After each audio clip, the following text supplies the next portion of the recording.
সংসদ নির্বাচন সহ দেশের সার্বিক আইন শৃঙ্খলা পরিস্থিতি নিয়ে বৈঠক করেছেন অন্তর্বর্তীকালীন সরকারের প্রধান উপদেষ্টা অধ্যাপক মোহাম্মদ ইউনূস। আজ প্রধান উপদেষ্টার সরকারি বাসভবন রাষ্ট্রীয় অতিথি ভবন যমুনায় এই বৈঠক অনুষ্ঠিত হয়। প্রধান উপদেষ্টার সভাপতিত্বে অনুষ্ঠিত এই বৈঠকে স্বরাষ্ট্র উপদেষ্টা, স্বরাষ্ট্র মন্ত্রণালয় সম্পর্কিত প্রধান উপদেষ্টার বিশেষ সহকারী, স্বরাষ্ট্র সচিব, মহাপুলিশ পরিদর্শক, সশস্ত্র বাহিনী বিভাগের প্রিন্সিপাল স্টাফ অফিসার এবং বিভিন্ন গোয়েন্দা সংস্থার প্রতিনিধিরা যোগ দেন।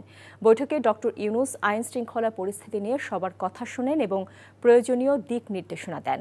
ছোট হোক বা বড় সব ধরনের ঘটনা আমলে নিয়ে নিজেদের দায়িত্ব পালন করার জন্য আইন শৃঙ্খলা বাহিনীগুলোকে নির্দেশ দেন প্রধান উপদেষ্টা। যে ট্যারিফ টকস, তারপরে কাউন্টার টেরোরিজম, আমাদের ইলেকশনের প্রস্তুতি, কনসেনসাস কমিশনের যে ডায়ালগগুলো হচ্ছে সেগুলো নিয়ে কথাবার্তা হয়েছে।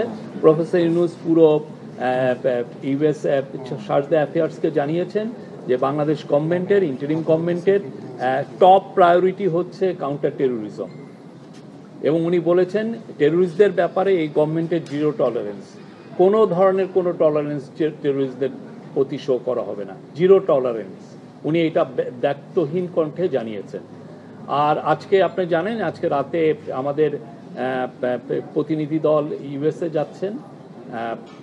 আজকে টক্সটা শুরু হওয়ার কথা, ট্যারিফের টক্স হওয়ার কথা।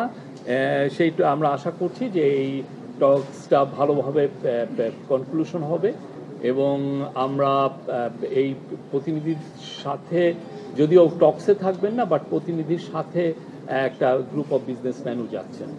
Thank you. বান্ডেল থাকলে প্রতি সেনমানিতে টাকা বাঁচবে।